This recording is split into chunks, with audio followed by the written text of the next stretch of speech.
April, as this is our only SCG Tour stop here this month before we heat things up again in May. We'll talk about that in just a bit. But for now, we turn our attention to game number one between our two finalists here in Allen and Lawrence. And we underway here. Zach Allen's going to kick things off, of course, with a Ravnica land tap. That is a watery grave. We go to Sam Lawrence. It is a forest and the very powerful ancient stirrings. Top 5 cards here for Lawrence. He will take a look at, and he will make a selection here in just a moment. Hive Mind among the cards he is looking at.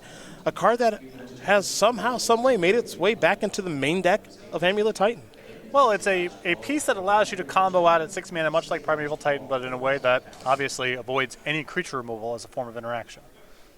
We go back over to Zach Allen. He's just going to play a fetch land, pass the turn back over to Sam Lawrence. Lawrence will draw a card. It's not a fast start here for Lawrence, but he looks like he has another 1-mana spell to play. It's another copy of Ancient Stirrings. That is going to resolve. So Lawrence will take a look at the top 5 cards once again. Coalition Relic, Gemstone Mine, Azusa Lost But Seeking, Simic Growth Chamber, Boros Garrison are the 5 cards that the Amulet Titan player is looking at. Looks like he will select Simic Growth Chamber. Another key card in the matchup here, Allen has several copies of Field of Ruin. Very good against the 2-mana lands, of course. Also very good against the Cabinet of Souls, which Lawrence may want to access to try to get through the Primeval Titan through counterspells. There will be a copy of Serum Visions now here for Sam Lawrence that will resolve using the Gemstone Mine to do so. So that powerful land, originally from Weatherlight, going to slide down to 2 mining counters. Split the difference on the scry, 1 on top, 1 on bottom when we head back over to Zach Allen. But first, Allen's going to sacrifice a fetch land, fall down to 19 it appears, and get himself a land out of his deck. It's been an impressive performance for Zach Allen as he searches up a hollowed fountain that enters the battlefield tapped.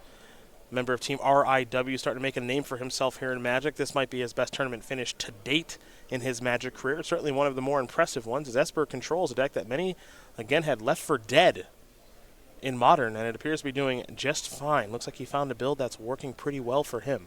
A major premium here on removal that exiles between Path to Exile and Detention Sphere. His match against Izzet Phoenix did not appear that competitive. Was never really under any sort of threat of losing in the post-board games. A land tapped there for Zach Allen. We head back over to Sam Lawrence, who again hasn't really shown any fireworks just yet. We haven't seen a Sakura Tribe Scout or an Amulet of Vigor. Though Sakura Tribe Scout is hanging out in Lawrence's hand. That said, I can't expect that card's going to live very long against a deck that has Path to Exile and Fatal Push. Yep. Might be net positive for Allen, from Allen's perspective, for Lawrence to draw that card because it allows him to do something with the Fatal Pushes that are otherwise dead. It does make you wonder, though, how well does Sam Lawrence know this deck? We know players like Edgar and Matthew Dilks and Daryl Ayers. They know the deck extremely, extremely well. Not saying Sam Lawrence doesn't. He's obviously in the finals of this tournament and just beat Matthew Dilks in the mirror. But does he know how to attack this kind of matchup, as there is a Hallowed Fountain untapped? And Lawrence will pass the turn. Well, excuse me, Allen will pass the turn back to Lawrence. Zach Allen representing Cryptic Command, among many other things at this stage of the game. And that's going to be the challenge here for Lawrence. If the game drags a little bit, if he doesn't just blow Allen out of the gates, how does he work around just hard counterspells like Negate, Logic Knot, and Cryptic Command? Certainly, if you have only a handful of live cards and you're throwing them into the maw of Cryptics and Negates, that's not a winning strategy. Teleria West is going to be transmuted now for Sam Lawrence, so he'll search for something that costs 0, a land or a spell, of course. Could find a Summoner's Pact, Pact Negation, something of that style, as he does dig around through the deck a little bit here. He's gone by a couple of packs. Looks like he might be opting for a copy of Cavern of Souls. I think a very key card in this matchup, as long as you don't expose it to Field of Ruin, as you did mention. Yeah, Lawrence, if he's able to keep Cavern of Souls in play for the whole game, it's obviously extremely valuable. Even one shot with it to push through Primeval Titan can be enough to win the game. There's a Simic Growth Chamber. That's going to pick up a Gemstone Mine to reset the mining counters on that powerful 5-color land, and we will head back over to Zach Allen, who will draw a card. You see he's got a copy of Path to Exile in hand, among many other things, but he is a reactive deck by nature, as there's a Field of Ruin, and he hasn't had anything to really react to. Sakura Tribe Scout is still alive. We might see that get activated, and we will. Gemstone Mine's going to come down, 3 mining counters on that. Untap and draw. And Lawrence will draw. He's got a forest in his hand now. So this is the flashpoint where Lawrence could resolve one of his 6s. Already 4 men on the battlefield. The Tribe Scout, we can call that +1, make your land drop. Opportunity to resolve Primeval Titan or perhaps Hive Mind. That'll be a Cavernous Souls. That was probably naming Giants. And now Primeval Titan will be uncounterable.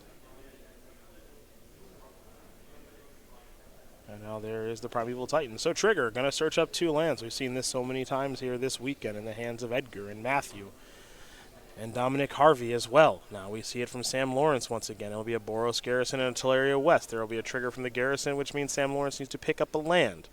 Which one he picks up is, well, anybody's guess at this stage, but he's going to go with Teleria West. Looks like he also has a copy of Amulet of Vigor in hand. The Teleria West so important here for the sequencing of picking those up to allow you to tutor for packs. And the pack allowing you to either get Primeval Titan or set up a kill with Hive Mind. One thing I think will be interesting in this matchup, too, is how well does Zachary Allen know this matchup. He's very clearly demonstrated mastery of his deck, making it to the finals of this tournament, and watching him play against Is It Phoenix last round, he obviously has a plan of attack against the most popular deck in the format. Amulet Titan might be one of the more popular decks here on the SCG Tour, but not one of the most popular decks in Modern in general, given the skill cap on the deck. So how well does he know the matchup as he continues to just play lands and pass the turn and react to Sam Lawrence? Keep in mind that at root, at least in game 1, Lawrence has, realistically, 6 cards that can win the game. 4 copies of Primeval Titan and 2 copies of Hive Mind. If Allen is able to fend off those 6 cards, Lawrence has no recourse. So the Primeval Titans, yeah, it's great to get the extra lands, whatever. If Allen can prevent Lawrence from ever getting to a combat step with Primeval Titan, Lawrence is leaning really heavily on Hive Mind and resolving that spell with no way to push it through besides 1 copy of Pact Negation against a deck with multiple copies of Logic Knot and Negate. It's going to be really hard. Well, there's an Amulet of Vigor. And I think in game 1, Allen is unlikely to try to fight over mana. I think he's going to say, you've got 6 cards that could beat me. I'm going to fight a fight over those 6 cards, and everything else, have at it. There's a copy of Azuva. Maybe.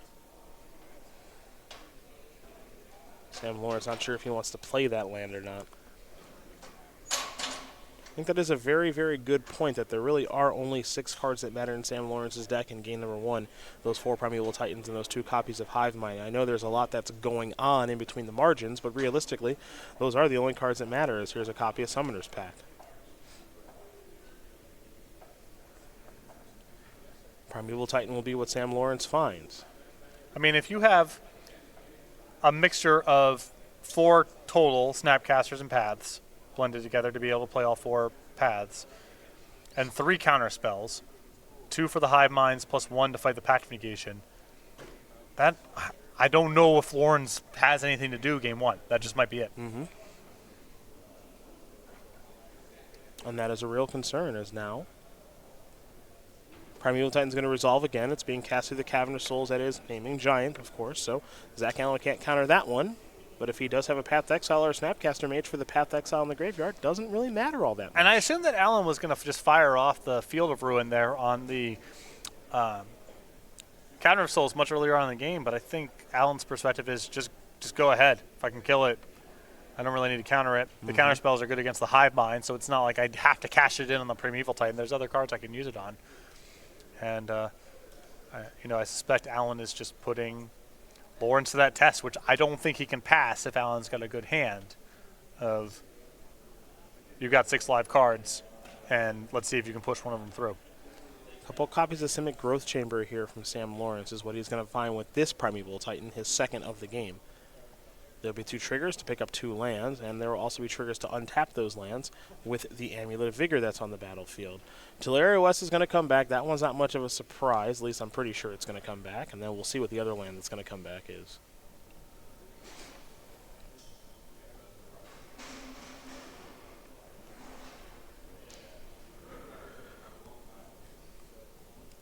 You have that experience. I think of Living End a lot as a deck where there's a lot going on. They take a lot of game actions.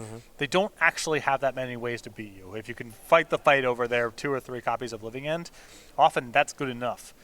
And the same thing's going on here. Lawrence is accruing a lot of resources. He's moving material around zones. He's picking up his deck and tutoring a whole lot, but I don't know if there's, at the end, just enough live cards to make any of this matter. There's a Transmuted Talaria West from Sam Lawrence. It is interesting when you're watching a game in which the Amulet Titan player essentially just has their deck in their hand most of the game. Yep. There's the one packed navigation that Zach Allen is aware of. You're aware of it too because we've mentioned it, but also because the deck lists are available on Cordware live at home, so you can see these exact deck lists here from Zach Allen and Sam Lawrence right now as you watch the finals unfold here from Cleveland. That's the 7th live card in Lawrence's deck, as it's a way to make one of the 6 relevant cards actually get through. There is the Sunholm, Fortress of the Legion, that being the Boros Legion, of course. A card from original Ravnica way back when. Yeah.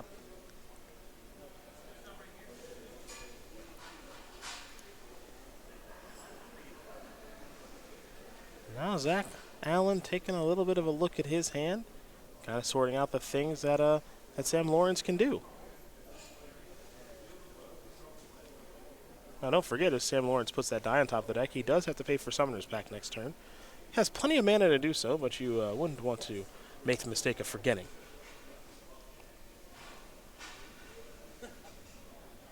Snapcaster Mage.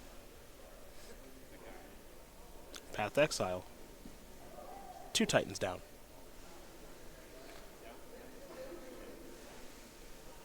I wonder if Lawrence is trying to fight the good fight over Hive Mind instead of Primeval Titan. I think that's what the game's about, trying to win with Hive Mind plus Summoner's Pact. As here comes the Snapcaster Mage in for 2. And I like that logic because Allen has a wider range of tools to fight over Primeval Titan. All of his creature removal works. They're effectively additional counterspells. Only the counterspells interact with Hive Mind.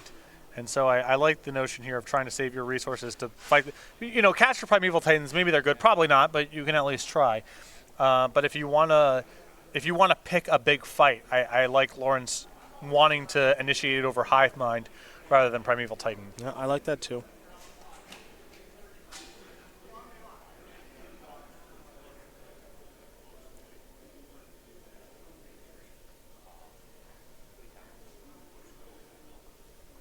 There's another Amulet of Vigor that's going to resolve. This is not a card that Jack Allen really cares about. It's just more mana, and we're past the point where mana is a consideration.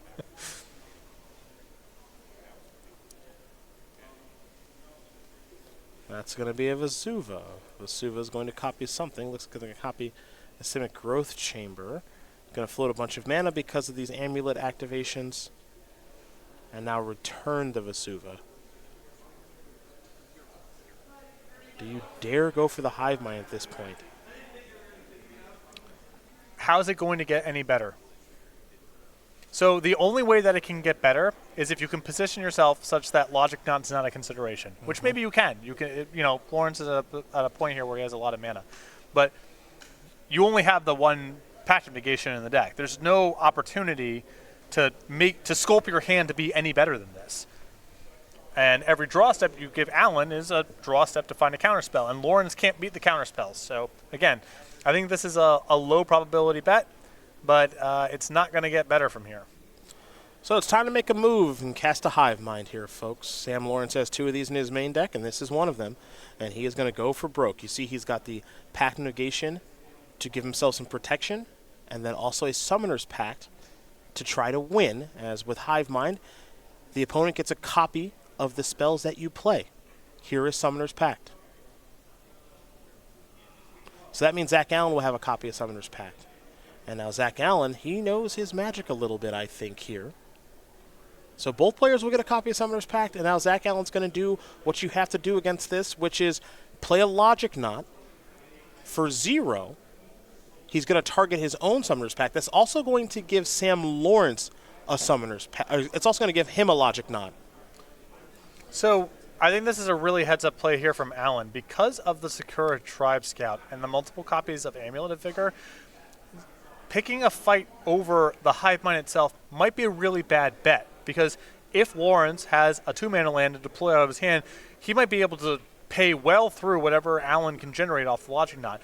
this is much safer. And again, we're hitting the spot where it's not, Alan is, or Lawrence rather, is running out of live cards. The Hive Mind only has the 1 Pact of Negation and the 4 Summoners packs as things to pair with it. And many of those Summoners packs have already been used. So this is a very conservative play from Alan, but I think a sharp one. And so if you know how this kind of thing works with Hive Mind, because it's such an obscure card and such an obscure interaction, the Logic Knot for 0 is targeting his own Summoners pack that was given to him by Sam Lawrence. And he'll say, I can't pay, which means it'll get countered. Lawrence gets a copy of Logic Knot for 0 as well, but that doesn't do anything. That doesn't do anything. And Lawrence can't fight back with Pact of Negation because the act of casting Pact of Negation gives Alan a Pact of Negation to fight over it, and Alan can pay for Pact of Negation. And also, Alan can use the Pact of Negation that's given to him and say, okay, I will counter the Summoner's Pact that you gave to me. Right. So it's covered in a bunch of different directions. Yep. So Pact of Negation being the coverage to resolve Hive Mind, well, that was true. But Pact of Negation in this situation is really no good. So now that Hive Mind's on the battlefield, it's about, I need to find another Summoner's Pact and try to get that to resolve. Secure Tribe Scout might go active here. We will see. Here's a copy of Azuva. Now, he's already played a land for the turn, so he's got to do it with the Secure Tribe Scout because he already played a land. That was Vesuva that he played earlier on the Simic Growth Chamber. That happened earlier in this turn.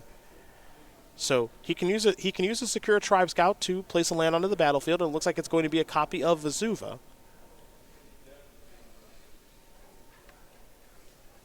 But you can see the way that Zach Allen played this turn. This is no accident that he's in the finals. Yep. And also, another nice thing about Allen taking this line is that now you don't have to fight a fight over the second copy of Hive Mind. There's a finite number of cards.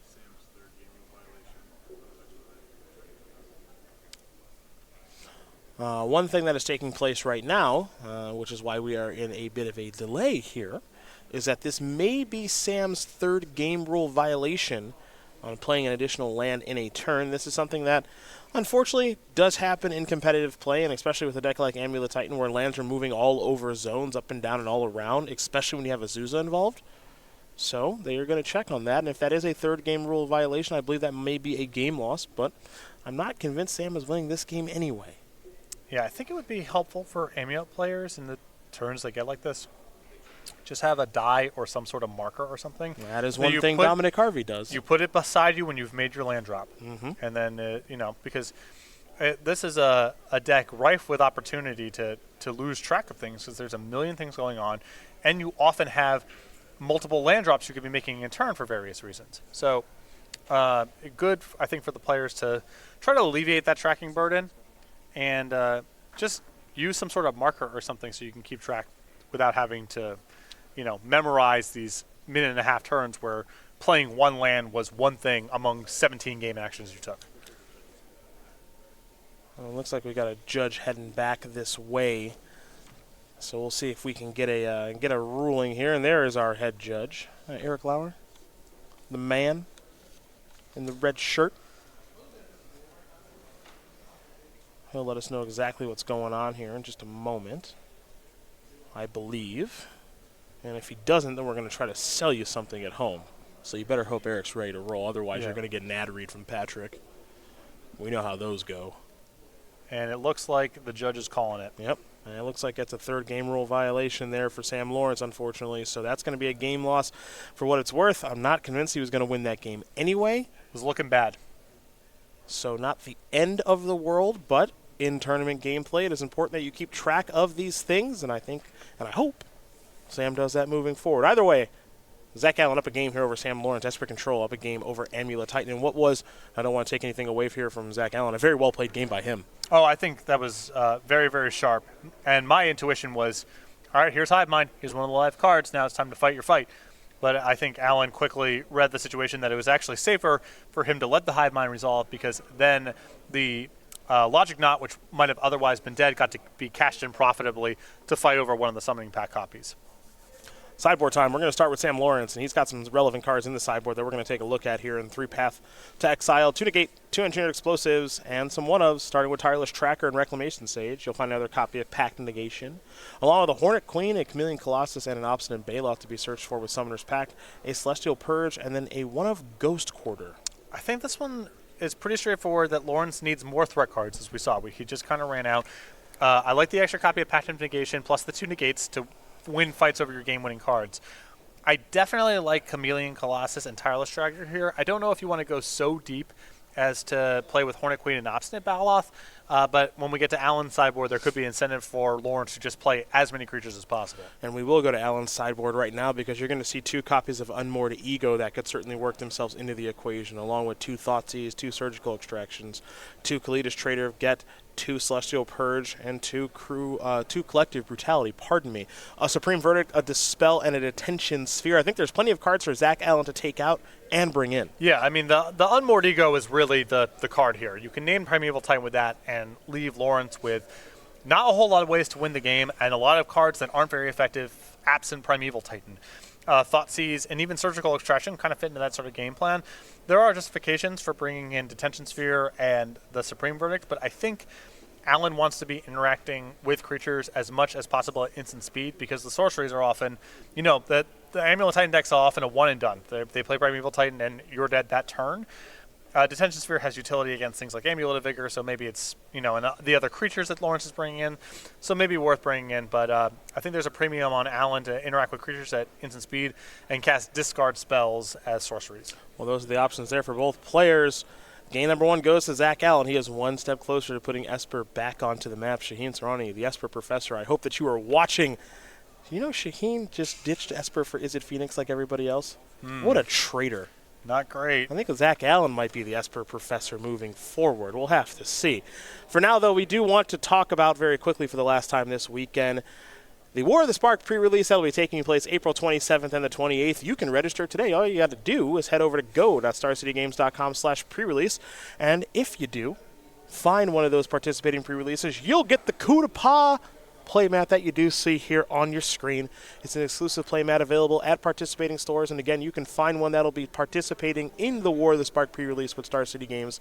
That's occurring on April 27th and the 28th at go.starcitygames.com/pre-release. Absolutely brutal Was that Shaheen would put down Esper. I can't believe it. You know that Faithless Looting is card disadvantage? You know when you cast Faithless Looting, when you're done casting it, you have one less card in your hand than you did when you started? Mm-hmm. I can't believe Shaheen could countenance that. He top 8 at a Grand Prix with it, too. Yeah, but still. Yeah, it's unbelievable. Unbelievable. It's really unbelievable. I don't like it any more than you like it. Well, and I'll tell you this right now, Shaheen, if you do this again, I'm going to have to let you go from the company because no one wants to read about him playing Faithless Looting. Yeah, no one cares. No. Alan is one game win away from winning the whole thing with Esper Control. That's right. And has put on an absolute clinic against Izzet Phoenix. He's played some good Magic. He really has. And, the build of his deck was not what I was expecting. I didn't know what to expect when I found out that, he was at the top of the standings after day 1. But he's obviously found a build that's worked for him. And unsurprisingly, someone that plays Magic at RIW in Michigan is doing well at a Magic tournament. Yeah. More news after WrestleMania, if we can find it. Esper Control. Some people, this is not Jeskai, right? No. No, it's not.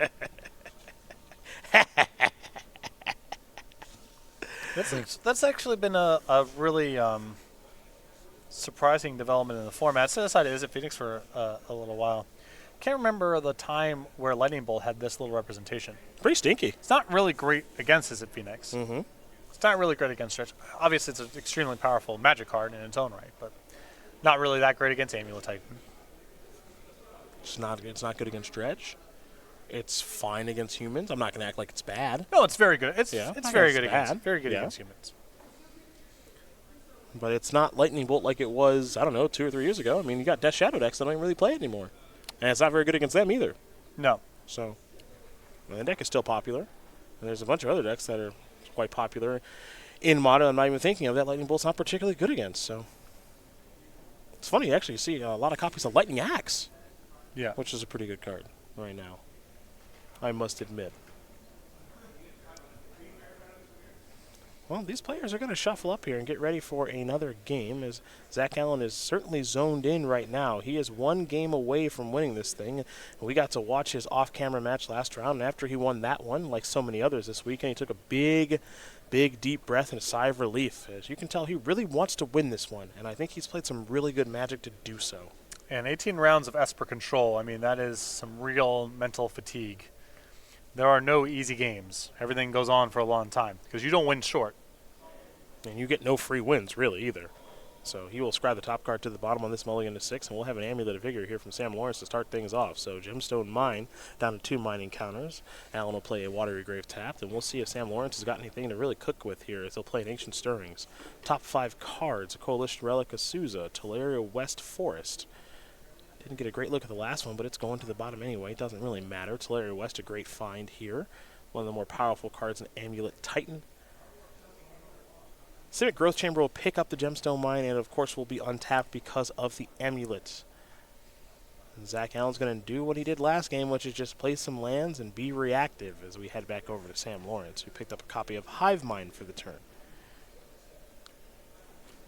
And even though Lawrence picks up some threats post-board, he is still much in the same spot, which is a finite number of ways to win the game and a finite number of ways to push those things through against counterspells and removal.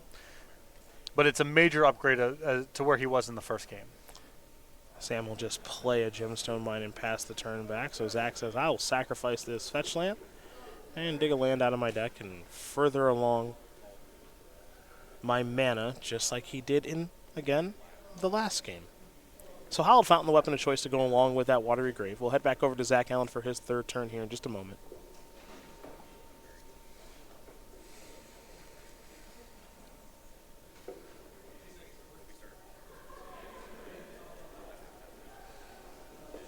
We go back over to Sam Lawrence now after Allen plays another fetch land. Looks like a polluted Delta.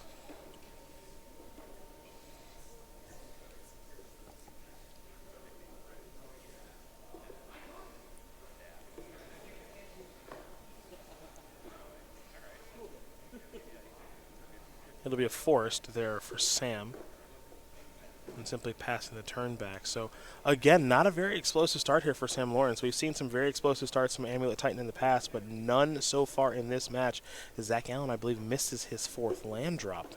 A very reactive hand, obviously. Yeah, bit of a giveaway there that he didn't crack the polluted Delta. Doesn't want to thin a land out of his deck just yet.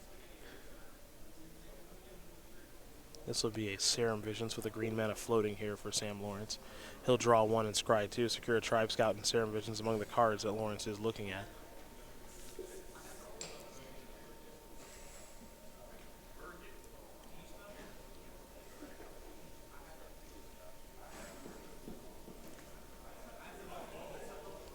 We'll see how Lawrence wants to move forward. It looks like he does have a copy of Negate in hand.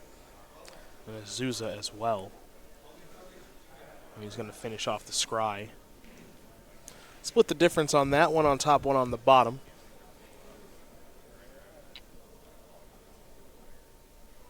There's Teleria West that will enter the battlefield untapped because of the Amulet. And we're going to head back over to Zach Allen, it looks like.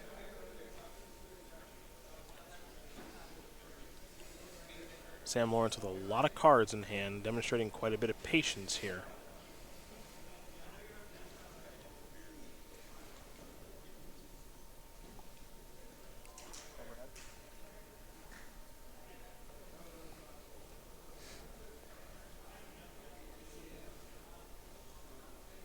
There's a Snapcaster Mage.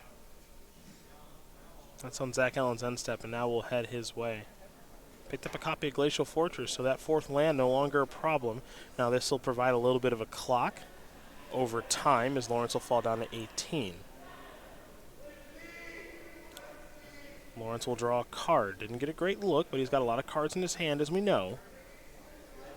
We'll see where he wants to start. I mean, Tracker plus Negate backup. The question I have here is, can Lawrence win the game trying to fight these incremental battles over, try to get this 2-for-1, try to get a little bit of value? Or does he need to save all of his resources to go for one flurry kill? I don't have a great sense about whether or not it makes sense for Lawrence to try to pick a fight over Tireless Tracker. I mean, Allen, I think, you've been missing land drops, so your hand's chock full of action. You have an incentive to cast something if you can. I don't necessarily mind casting in something like Cryptic Command in this spot. What I'm interested about is, would Lawrence fight back?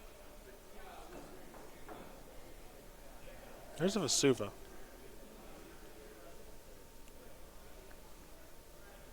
And it looks like there will be some triggers on the stack. Vesuva copying Simic Growth Chamber. There's an Amulet trigger on the stack, and of course the Bounce of Land trigger on the stack. And a Tireless Tracker make a clue trigger on the stack, so long as Sam doesn't forget that one. Basic Swamp can be found by the Polluted Delta here for Zach Allen. We'll get our Max McVitie clue token ready here in just a moment, folks. But Zach's got a response, understandably so. Looks like it might be a Fatal Push with Revolt, the fetch line providing the Revolt. And there it is. So now there's your clue. There's your untapping of the Simic Growth Chamber. And I do believe that Sam Lawrence needs to return a land to his hand in this instance. I think he might just be deciding which one as he floats a little bit of mana from the Tolaria West, and now he's going to return the Tolaria West and I believe not transmute it, but play in Azusa. All right. So no mana floating now.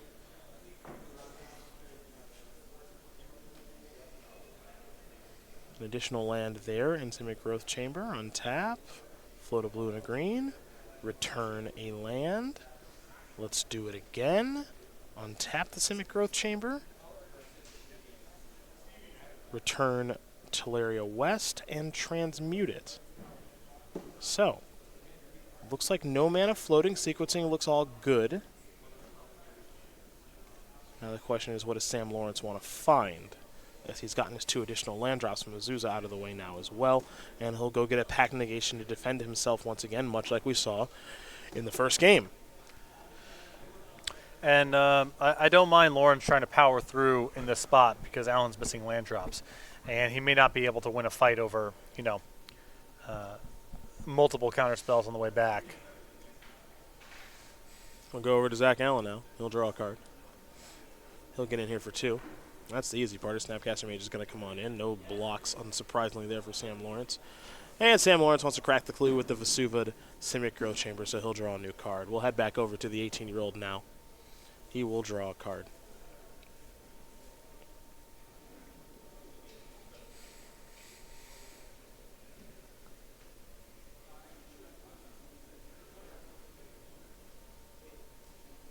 Start things off with a Serum Vision. He'll draw Scry 2, green mana floating, of course, because he uses Simic Growth Chamber to play that sorcery.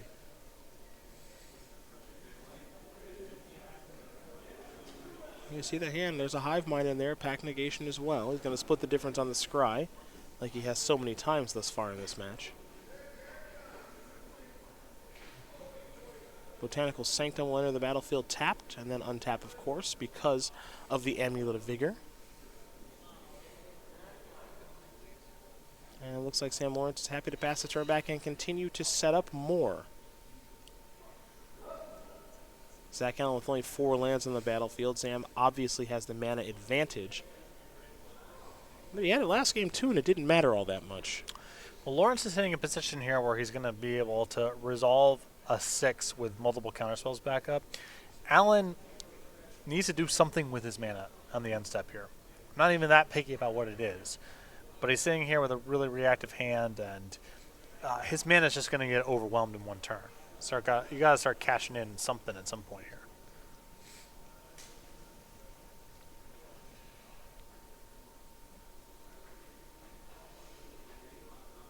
Cryptic Command would like to bounce Azusa and draw a card.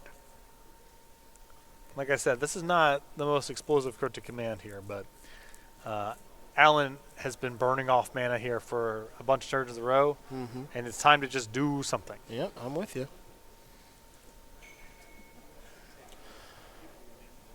So, Zach Allen will draw from the Cryptic and draw for the turn and get in some more damage here. Now, these 2 points don't seem like much, but they could add up over time.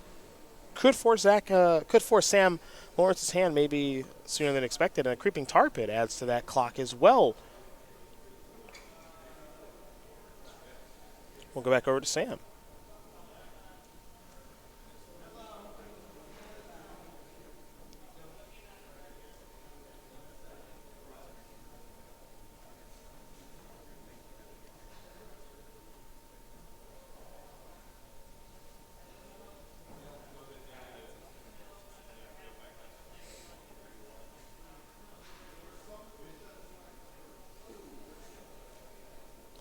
That'll be a Semi-Growth Chamber. It will untap because of the amulet. There will be a trigger. Got to bounce something. So Vesuva's going to get bounced. Vesuva tapped for mana as well. So Vesuva goes back. Or at least it would like to go back.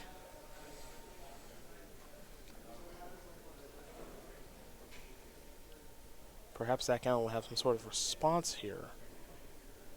Interesting. Surgical extraction.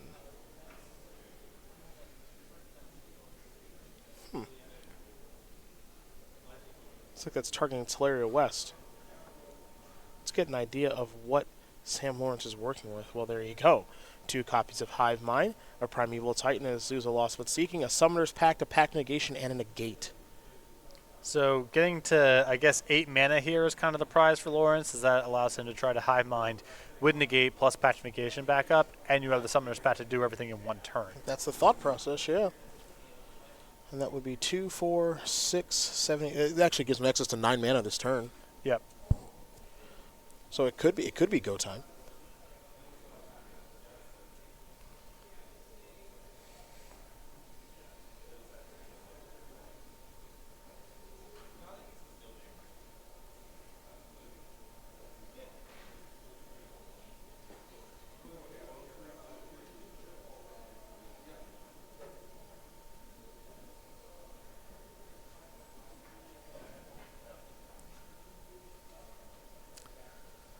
You know, it kind of feels like same spot as before. I don't know how much better it's going to get for Lawrence. That feels correct to me, is that he's supposed to go for it this turn. Because like you, I'm just not sure how much better it gets. He's got all the tools that he could possibly want. The Hive Mind, the counter spells, and the Summoner's Pact that should provide the W, ideally. So Vesuva will be returned. There's a blue and green mana floating. But is Sam Lawrence willing to go for it now? 2 counter spells is... It's a lot. It's a lot. Ooh,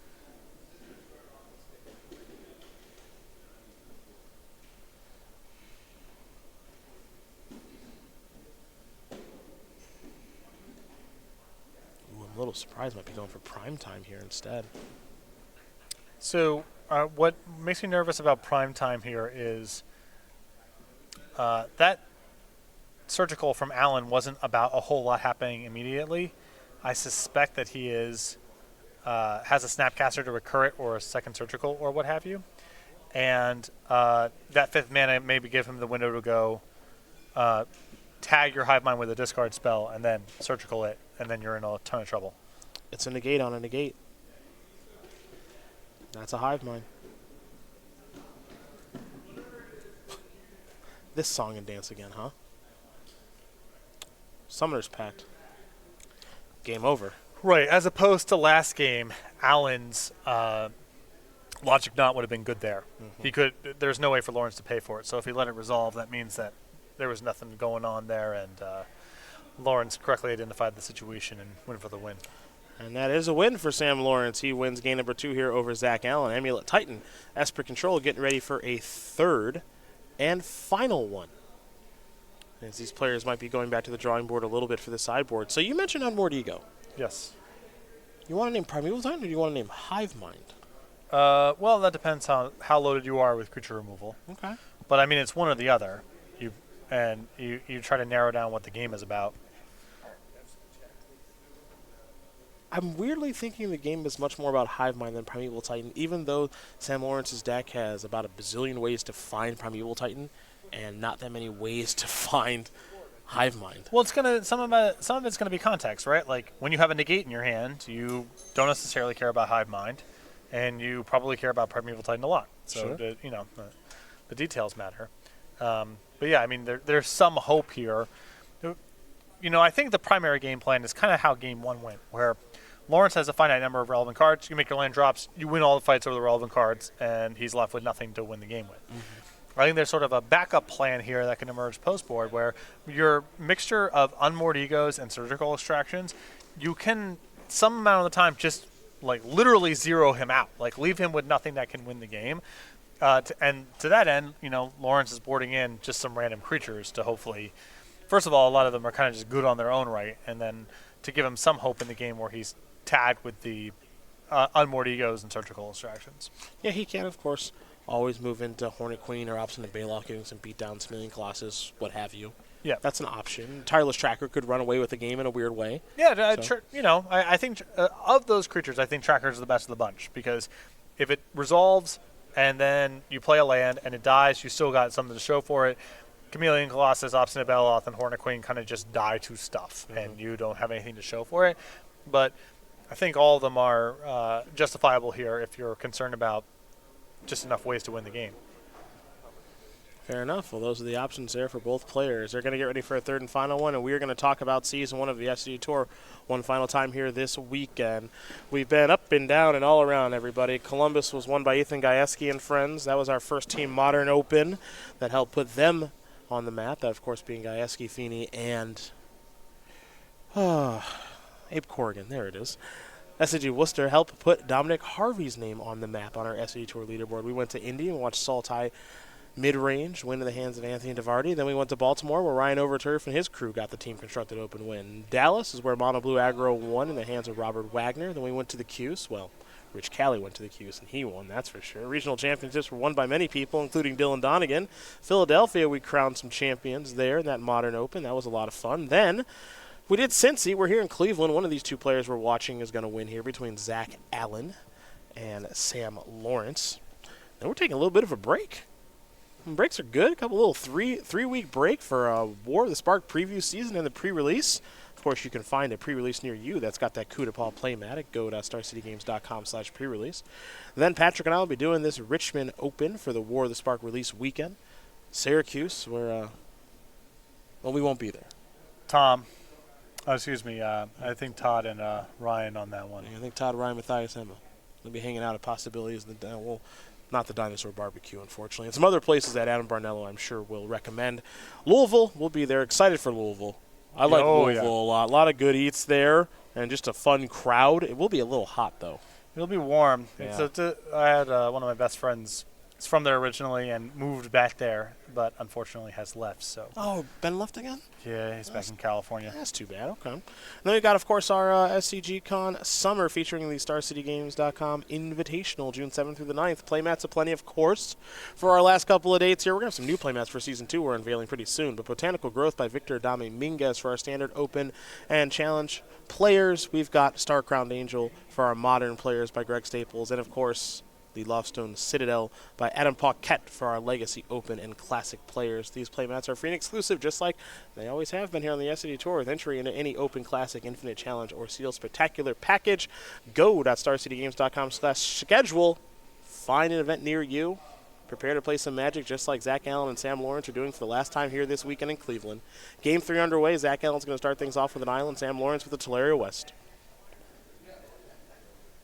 There'll be another island there for Zach, which is interesting, to say the least, because I'm not seeing any fetches or duels. And no opt either. Yes. Very curious start here from Allen.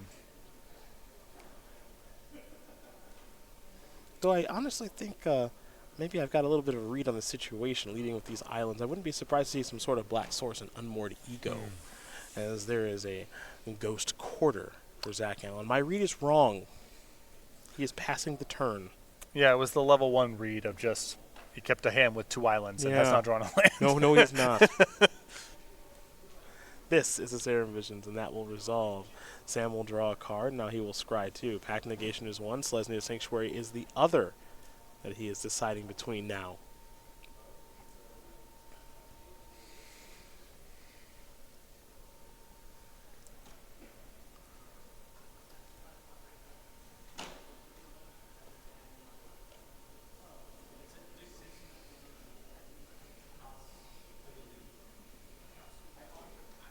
Trying to figure out what he's going to do with the scry. Looks like they're both going to go on top. He'll pass the turn back with a negate at the ready. Zach Allen has done no cantripping. Missed the land drop last turn. And I've got a little bit of concern. Well, he's going to be discarding a hand size here if he doesn't have anything to do. And he will sacrifice a fetch. Okay, so he's got at least a little something to do. But now he has to worry about negate on his Unmoored Ego, should that be the play. And that was an attempt at the play.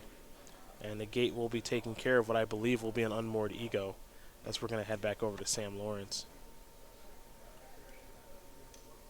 And the ego has been countered. So back over to Sam now. I mean, this is a clean shot at it. Shields are down. Now, I'm interested to know just how explosive is Lawrence's deck post-board, because he's brought in a bunch of counter spells. He's brought in a variety of creatures. You got to make room somewhere, and some of that space could be his ability to win as fast as possible. Oh, there's an amulet.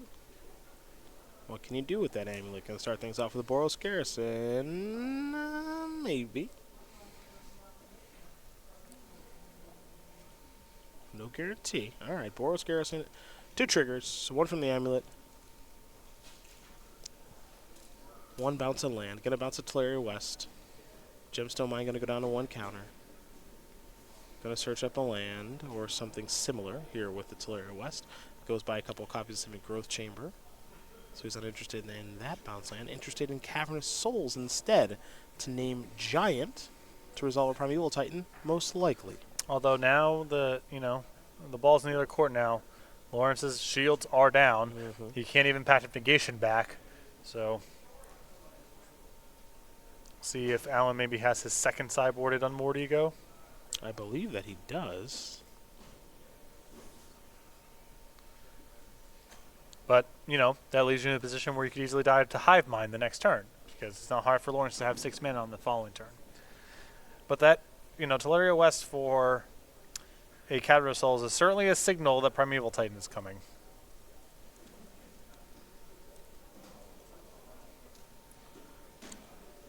Zach Allen's got a lot to think about here. I mean, this is the whole tournament. If the play here is Unmoored Ego and you slip up and get killed by Hive Mind, that's just it. But you got to do something with your mana, and the Cavernous Souls is such a loud signal. Well, here's Unmoored Ego.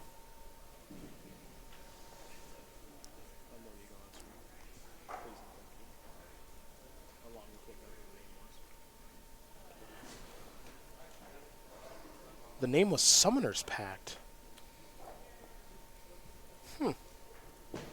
Does that surprise you?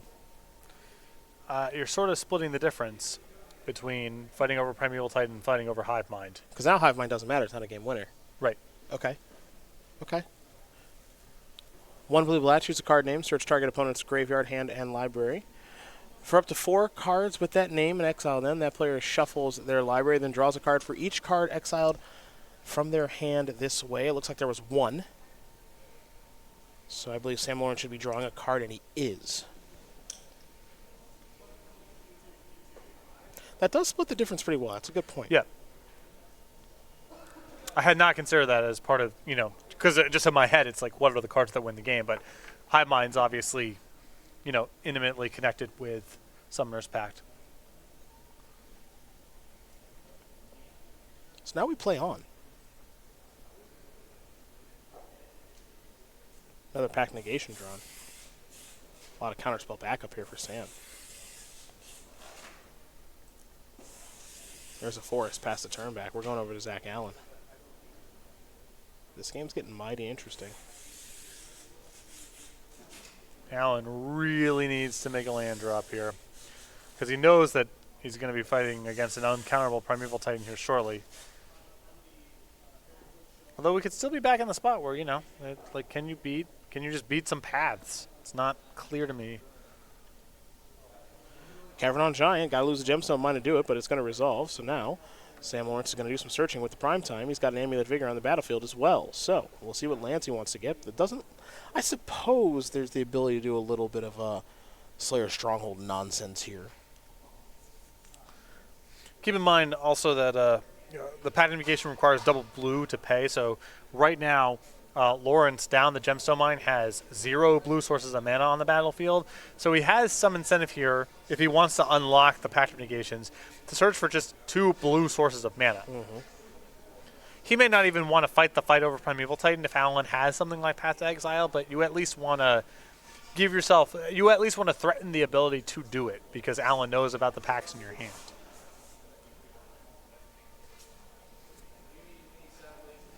Teleria West, Simic Growth Chamber. Returning Cavernous Souls. That'll give you some blue mana now. Yep. And you have the Teleria West available for future, bounce land shenanigans too. So Lawrence now can safely access his Path to Exiles. Path to Negations. Here's an opt. Top card becomes the bottom one there for Zach. Not happy with what he found. The mana issues are very real right now. Yeah, I want to know what kind of, again, it's what hand did he keep here, because his opening was so soft of 2 basic islands with no opt. There had to be something really compelling to keep that hand.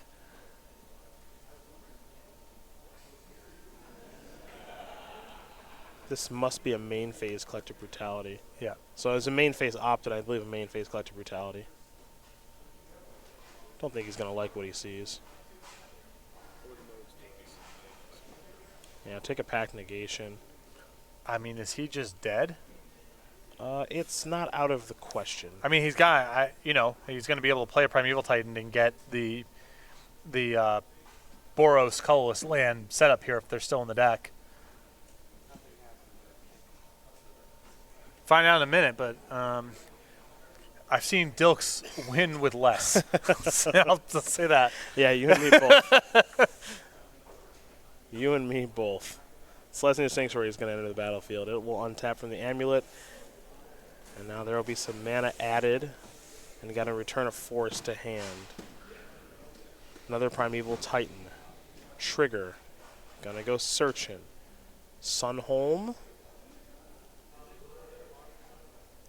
Slayer Stronghold.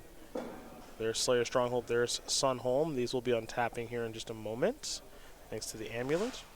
Attack. There's going to be an attack here for 6, 12, 13, 14. Can he activate the Sunholm? If he can, the game is over. And I believe the answer should be yes. It's 2 mana land and Gemstone Mine or Vesuva, whatever. Yeah. Yep, Vesuva and the Simic Growth Chamber. And that is going to do it. Sam Lawrence is going to win this game and match over Zach Allen, 2 games to 1. Amulet Titan takes care